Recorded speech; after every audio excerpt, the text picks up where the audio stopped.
рамазона ҳеҷ қадр қиматша намедонистанд мардам, қадр эътиборш надоштанд, намедоданд. дар замони ҷоҳилият ҳамин моҳҳои раҷаб, зулқаъда, зулҳиҷҷа, муҳаррам беҳтарини моҳҳо ҳисоб мехӯрданд. ёра моҳҳои ҳаром мегӯянд. минҳо арбаъатун ҳурум. худованд ба мо хабар шуна, ба мо расондааст ки аз миёни ҳамин 12 моҳ 4таш моҳҳои ҳаром буданд. яъне моҳҳое ки дар ин моҳҳо ҷанг ҳаром буд, ҷидол ҳаром буд, ҳатто қисоси хуни ситондан мумкин набуд. саъй мекарданд ки дар ҳамин моҳ азбас ки зулқаъдаву зулҳиҷҷаву муҳаррам ба хотири ҳаҷ буд. маъмул мавсими ҳаҷ зулҳиҷҷае не ки ҳоҷи магарам пешакӣ биёя гу бечора раҳ тай кина биёя, мардум дар шутру аспу хар меомаданд, пиёда мерафтанд. ба хотире ки ягон кас осебшо нарасонад, аз миёни ҳамун гурӯҳҳои роҳзану дигара дигар тинҷу ором бигзара, и арабҳо ҳамин ғоратгар буданд, дӯст медоштанд ҳамин кора. барои мақсад ҳамин моҳҳоро ҳаром гуфта гӯянд. моҳи муҳаррамам ба хотири он ки ҳоҷиё бо тинҷу саломат ба ватаншо бирасанд. фақат ҳамин моҳи раҷаб андак четтар буд. моҳи раҷаб байни бигем пешаи шаъбон ки буд, ба хотири тиҷорат буд. дар ҳамин ҳиҷоз як бозори бениҳоят калоне буд бо номи бозори Укоз. ҳамин ярмарка мешидааст дар ҳамин моҳи раҷаб. мардум ай ҳар тараф молошона меоварданд, ба хотири он ки ҳамун тоҷироро ғорат накунанд роҳзано. ҳамин моҳи раҷаб моҳи ҳаром эълон шидагӣ буд. ҳеҷ кача баракалло. барои ҳамин раҷаба беҳад дӯст медоштанд. ҳамин араб дӯстеш медошт ки ай ҳама азизтарини моҳҳо ҳисоб будӣ барои ҳамун замони ҷоҳилията. аммо вақте ки ислом омад, ислом қоидаи худша дурохи ҳаром будани ҷангу низоъу ғоратгарӣ дар тамоми моҳҳо дига эълон шид. ҳамин 12 моҳ да ҳаромай. дига як каса қатл кардана, ғорат кардана, куштани ҳеҷ чизо ҳаромай ку. аммо вақте ки қисоси хунӣ мешавад, қисоси хуни ҳақиқатан. вақте ки давлат ҳамон қисоса меситонад, дига моҳ фарқ надора у кадом моҳай. дар ҳар моҳе ки боша амалиш мекунанд. охир ҳазрат пурсидан аз рӯзаи моҳи раҷаб. одат доштанд оно рӯза мегирифтанд, қурбонӣ мекарданд дар раҷаб. гуфт айна мо антум ин шаъбон. шумо куҷои мақсадаи шаъбон? шаъбон дар пеши фуктон баъди раҷаб шаъбон меяд. барои чи аз рӯзаи шаъбон намепурсед ва аз раҷаб мепурсед? ҳазрат аз ҳама бештар дар ҳамин моҳи шаъбон рӯза мегирифт, аз ғайри рамазон. ҳадиси имом муслим ай модармо биби оиша разиаллоҳу таоло анҳо ривоят мекунад ки кона набӣ саллаллоҳу алайҳи васаллама ясум ҳатто нақул ло юфтир ва кона юфтир ҳатто нақул ло ясум. ҳазрат мега рӯза мегирифт чанд рӯз пай дар пай ки ҳатто мо мегуфтем ки дига ифтор намекунад. аммо баъдан бу мега мехӯрд чанд рӯз пай дар пай ки мегуфтем ба ҳамин халос дига рӯза намегирад. ва ҳазрат мега ки ва мо раайтуҳу истакмала сиёма шаҳрин илло рамазон.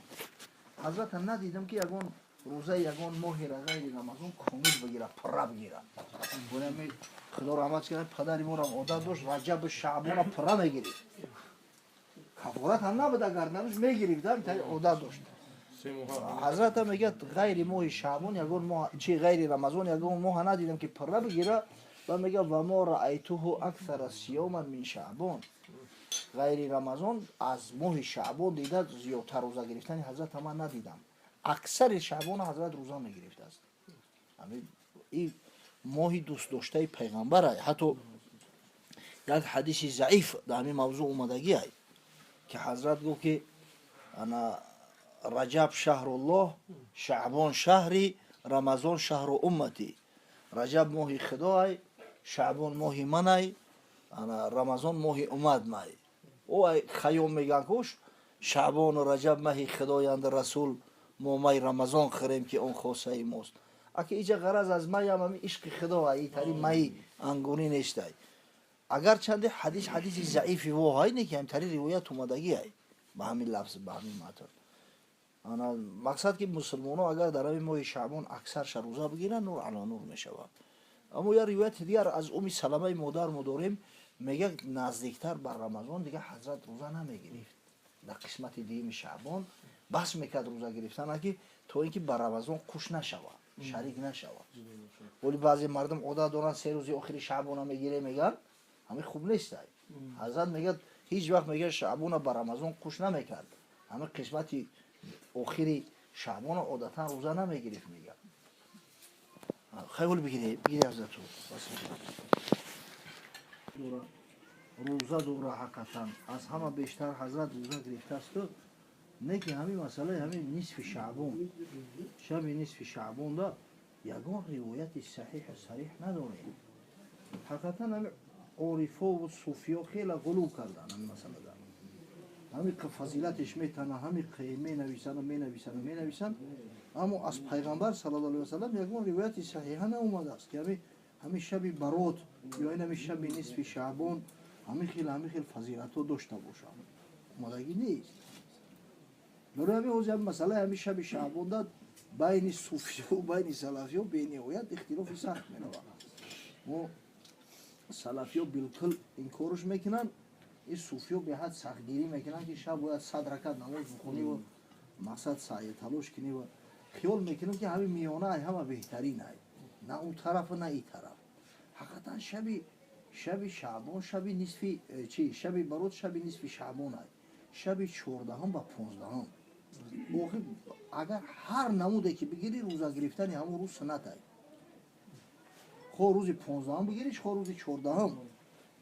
حضرت ابوذر غفاری میگه امرنا رسول الله صلی الله علیه و سلم بصیام ایام البیض. این حدیث صحیح است. پیغمبر ما را امر کرد بر روزه گرفتن ایام بیض من کل شهر، از هر ماه. فرق نداره او شعبان ای، رجب ای، صفر ای، هر ماهی که باشه غیر رمضان، همین 3 روز مابینش روزه گرفتن پیغمبر در ابتدای اسلام اول امر کرده بود. بعدا گفتن سنت پیغمبر ای، کسی کرد انشالله سنت در میومه. و حضرت میگه 13 و 14 و 15 روز 13 14 15 هر ماه ای جمله همین شعبان هم ایام 20 حساب میخوره در این روز روزه گرفتن سنت ای. برای همین کسی ما را زنگ میزد میگفتم این مردکوی خوب دوشنبه اصلا روزه گرفتن سنت ای، با روزی خودش روزی 14 میشه ایام 20 ای، یعنی دوینای سنت ای. این با یا وینای هم بگیری شبش کو کنیم، شب اقلا همین نماز تهجد تونه بخونی. و همین نماز تهجد در قرآن اومده است، نماز تهجد در حدیث های پیغمبر اومده است. لا اقلا یک شب تهجد تا بخون. اگه شب دیگه غیرت نداریم نمیخونیم، اقلا نمیشه شعبان بخونیم. ایه که کلا رد میکنیم بچه این بدعت این نادرست این چه همون راهی درستتر شو، راهی سبکتر شو، راهی را که ای بدعت دورتر باشه مردم دا بفهمونی گمان میکنم این بهتر و خوبتر است. اما بگیم که همین ایمینوی همین شب مقصد یگان عبادت خاصه داشته باشه نداره. عبادت خاصه برای همون شبی برات بودن شب نصف شعبان بودنش نداره. امام غزالی در مکاشفة القلوب 2 صحیفه در فضیلت شب نصف شعبان نوشته است. یعنی شبش برات همین که آورده است برده است ایدی ملائکه های در 7 آسمان و دیگر نه که همون دلیلایی که میاره خدا و راستی. حافظ زین عراقی مستخرج احادیث امام غزالی میگه همین اصل نداره، ضعیفی واهن. مقصد این روایاتی نیست به این حکم ثابت شود. همین خودی غلو کردن هم در کار نیست. هر شب خیلی 100 رکعت نماز بخونه. آدمی که نماز درست بخونه در شب اگه جو اسپید میکنه 100 رکعت بخونه تو دانو خدا. حضرت امام اعظم ابو حنیفه همین شب تا سحر 2 رکعت نماز زیاد نمیخونده است غیر تهجد. 2 رکعت.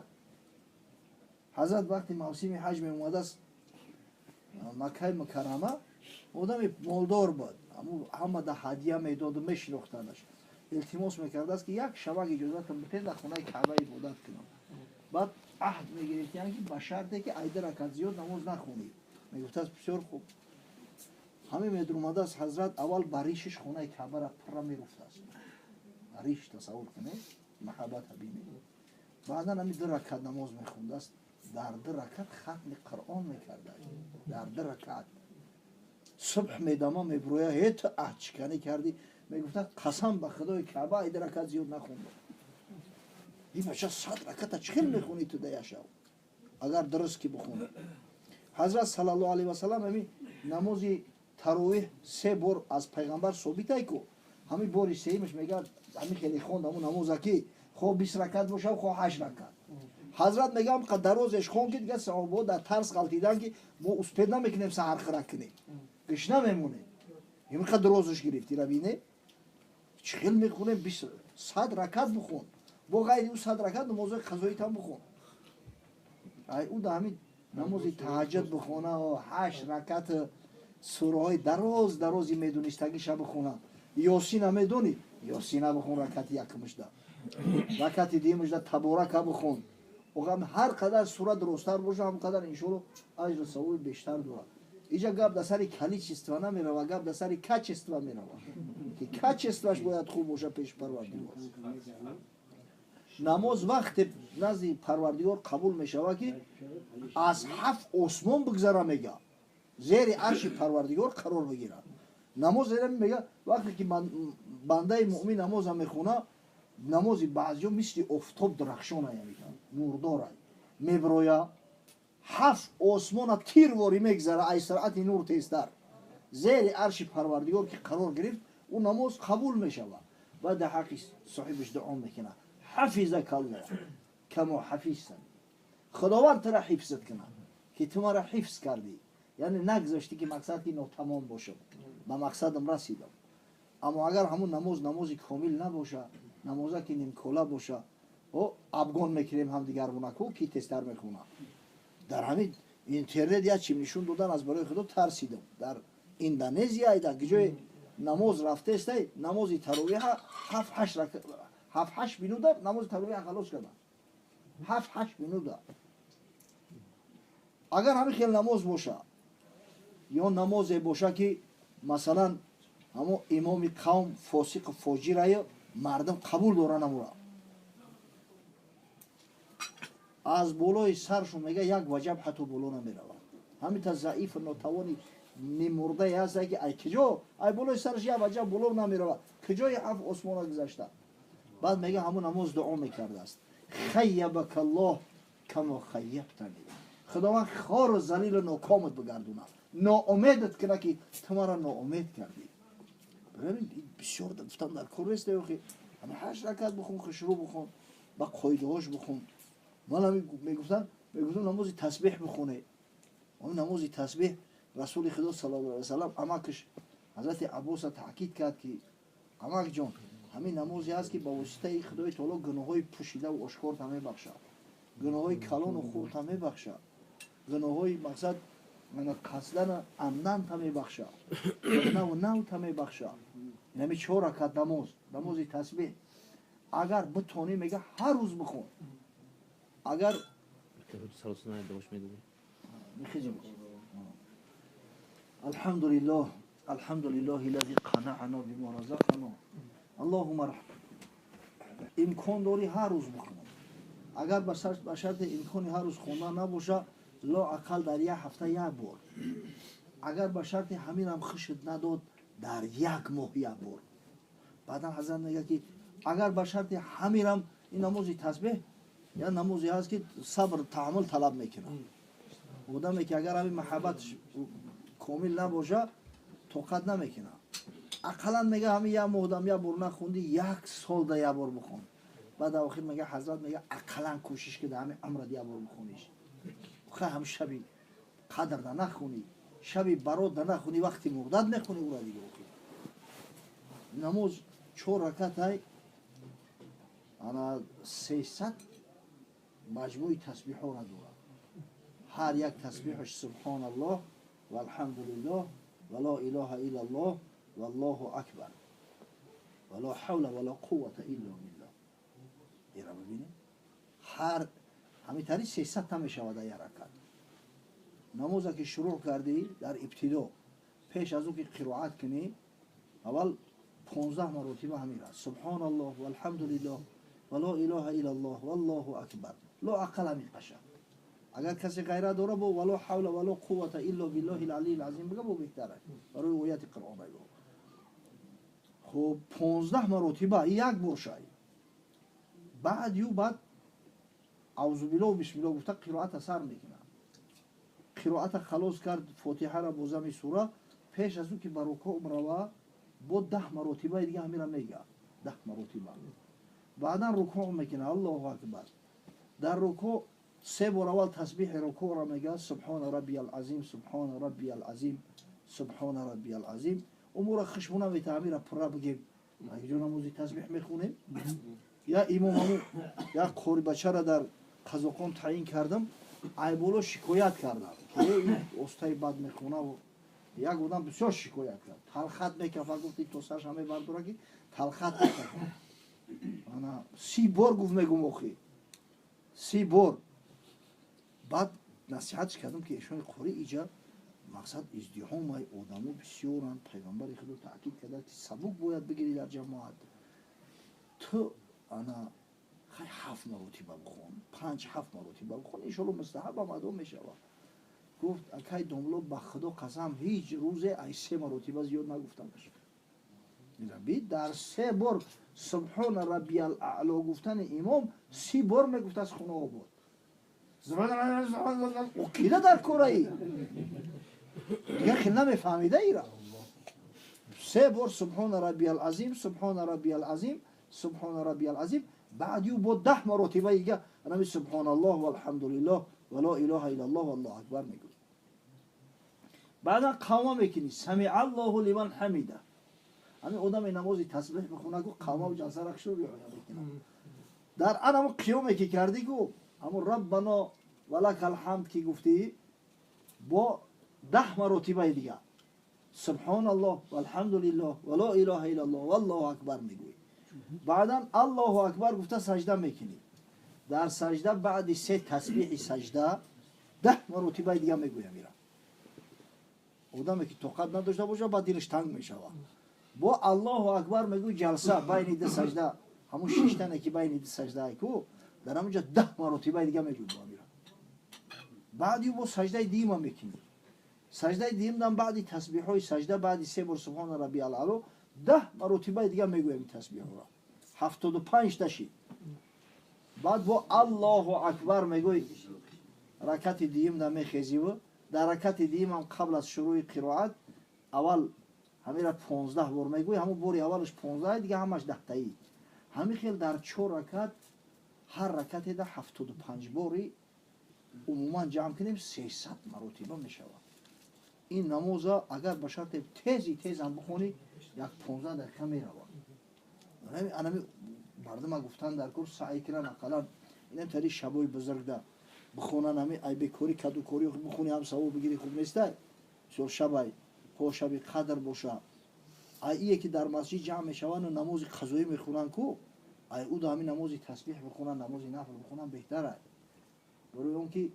қазоро дар масҷид хондан худаш макрӯҳай кароҳият дорад намози қазо аллакай ҷиноятай намоза қазо кардӣ дар вақташ нахондӣ ту ҷиноят кардагӣ худованд амуро парда кард ошкор накард вақте ки бо ҷамъу дастаҷамъиш мекунӣ мақсад ба ҷамоат қазо мехонӣ анаи макрӯҳай кароҳият аммо намози таҳаҷҷуд омадааст ку намози тасбиҳе ки пайғамбар амакаш аббоса таъкид кард ки битонӣ ҳар рӯз бихон натонӣ лоақал да як ҳафта як бор ё да як моҳ як бор ё да як сол як бор ё да умрат як бор бихон омадааст ку агар ҳамиёро кардан иншоалло нур ало нур мешавад як рӯз пешаи шаби бароту як рӯз баъди шаби барот рӯза гирифтан беҳамин шаби барот ҳам сунатай барои айёми 20 ҳисоб мекунад 3 рӯзи мобайни моҳ 3 рӯзи мобайни моҳа пайғамбари худо саллаллоҳу алайҳи ва саллам тавсия кардааст пай дар пай рӯза гирифтан хуб нест аммо анами 3 рӯзи мобайни моҳ гирифтану душанбею панҷшанбе гирифтану и нур ало нурай як саҳобие буд бо номи абдуллоҳ ибни амр ибни ос разиаллоҳу таоло анҳу бисёр ҷавони бақуввату бағайрат буд назди ҳазрат хабар мерасад ки ҳамин абдуллоҳ солаи 12 моҳ рӯзадорад пай дар пай рӯза мегирад ва мега садош кард гуфт ё абдаллоҳ тари нака гуфт инна лиҷасадика алайка ҳаққо ва лиайника алайка ҳаққо ва лизаврика алайка ҳаққо ва лизавҷика алайка ҳаққо ҳамин ҷасад дар зиммаи ту ҳақ дорад вақте ки бисёри баъд рӯза гирифтӣ ку афгор мешавад ҳамин ҷисмам эҳтиёҷ дорад ба ҳамун ғизоҳо ва ҳамун витаминҳо همین چشم در زیمه ایت حق داره. کل میکنه همین نوری چشم و آبی چشم پروستا تکای. اگر بسیاری بعد آدم گشنگی کشی چشمش خیره میشه و برای نمیرسه. همون مینرالی در کوری همونجا نمیرسه. مهمون در زیمه ایت حق داره. مهمون خونه دیو مهمون جان تو بخه من روزه دارم. بیچاره اگه جو میخره دیگه اوخی. خجالت میکشه. زن در زیمت حق داره. های گوسفندی کاروری پشت بگردونی خوب کنی که من روزه دار بدم او زنک حق داره. حق شو داره ای جمله. برای میگو خیلی نکن. هر ماه 3 روز روزه بگی برای تو کافی ای. هر ماه 3 روز اینمی 13 14 15 بگی تو گویا که تمام ماه روزه گرفتگی. الحسنة بعشر امثالها. من جاء بالحسنة فله 10 امثال. پیغمبر خداوند متعال در قرآن میگه هر کس یک عمل خیر میکنه 10 ثواب میگیره. در عوض 30 ثواب میگیری و خیشول یا ما میشه. گفت یا رسول الله من با قوتم ای در روزه بهتر میتونم بگیرم. حضرت گفت پس زور کی باشی یا روز روزه بگی یا روز بخور. یا روز روزه بگی یا روز بخور. روز در میون بگی. بعد گفت که یا رسول الله من ای بهتر روزه گرفته میتونم. گفت ای بهتر روزه نمیشود. افضل الصيام صيام داوود علیه السلام کان یصوم یوما و یفطر یوما. بهترین روزه حضرت داوود علیه السلام ای حضرت یه روز روزه میگرفته است یه روز میخورده است. ای دیگه بهتر نمیشود. برای هم کسایی را که ماه رجب و ماه شعبان پره میگیرن اگر چنده که کفارت ندارن اما توصیه دادن در کل که خیلی نکنه که یه نظر شریعت محمدی صلی الله علیه و سلم ممنوع حضرت معن کرد.